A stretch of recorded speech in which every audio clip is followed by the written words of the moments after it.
આજથી 30 વર્ષ પહેલાની મારી જિંદગીની એક સત્ય ઘટના.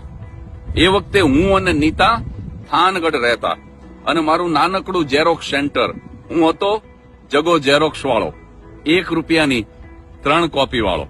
નીતાને ક્યારેક નાની મોટી ખરીદી કરવી હોય ને કટલેરી જેવી, એટલે 10 રૂપિયાનું રિક્ષા ભાડું બચાવવા માટે 20 મિનિટ ચાલે. ગામના સામા છેડેથી છેક આ છેડે મારા ઝેરોક્સ સેન્ટર સુધી ચાલતી આવે. હું એના માટે સેન્ડવીચ લેવા જાઉં ને ત્યારે એ ટેબલનું ખાનું ખોલીને જોઈ લે કે આમાં મારી ખરીદીની ઈચ્છા સંતોષાય એટલો વકરો છે કે નહીં. મોટા ભાગે ન હોય મિત્રો. અને હું આવું ને પૂછું કે તું કેમ આવી હતી, તો એ પોતાની ઈચ્છાને મારી નાખે અને મને એમ કહેતી કે હું તો વાસુકી દાદાના દર્શન કરવા આવી હતી. મિત્રો, જગા ઝેરોક્સ વાળાને પદ્મશ્રી પુરસ્કાર મળ્યો, પણ ઝેરોક્સ થી પદ્મ